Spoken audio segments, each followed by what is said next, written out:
hello guys welcome to my new blog आम ए lunch कर आज लंच रे पखाड़ भात आमर आइटम है छुई आलू भजा सजना शाग मुग देकी आठे बिलाती बड़ी चकड़ा ये हूँ आंबुल बड़ा टेस्टी टेस्टी बाबा मामा चलते टेस्ट करवा देखो आंबुल झोल देखिए पाटर नाड़ बोगलानी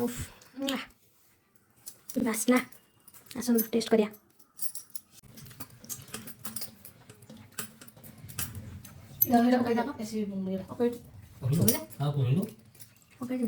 जो ये बंद कर दे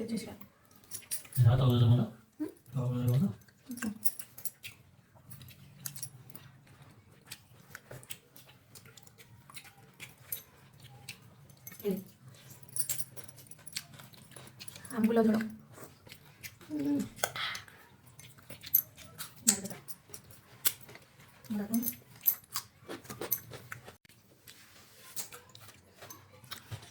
टेस्टी नहीं आंबुल खट्टा मस्त भात आउ କିଛି ଦରକାର ନାହିଁ ଖାଲି ଆମ୍ବୁଲ ଝୋଳ ଟିକେ ଯିବ ଭାତ କିଣିବାକୁ ପଡ଼ିବନି ଆଉ ଆମ୍ବୁଲ ତ ବାପାର ଶତ୍ରୁ କାମ ଖାବ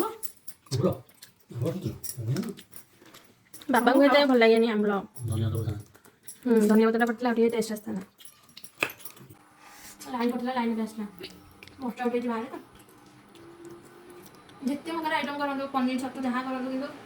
दौड़ा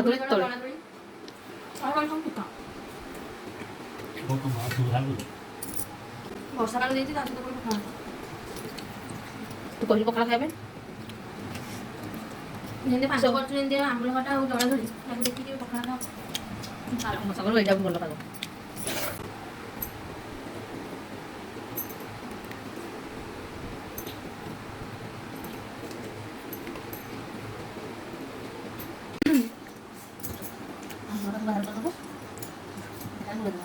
ମାନେ ଗିରିବାକୁ ପଡ଼ିବନି ଆପେ ଆପେ ତା ତଣ୍ଟି ମାନେ ବେଦୁକା ପଶିଯିବ ଭାତ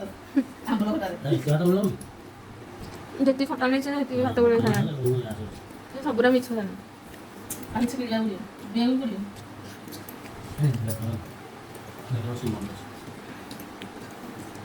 डायरेक्ट पार्टी देले डायरेक्ट सन्ଧ୍ୟାଟା ନାଇଁ ତୁ ସଦର ଶାଗ ଭଜା କାଇଁ ଖାଉନୁ ଖାଉଛି ବେଶୀ ବି ଟାଇମ୍ ହେଇଯାଉଛି ବେଶୀ ବି ଟାଇମ୍ ହେଇଯାଉଛି ମୁଁ ଖାଇସାରିଲିଣି ଅଧା ମୁଁ କଣ ଭଲ ଜିନିଷ ଖାଉନ ଖାଲି ତ ଖାଇବ ନା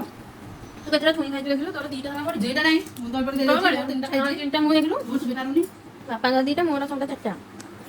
ତୁ ସଦା ଖାଇବୁ ଏଇଟା ଗୋଟେ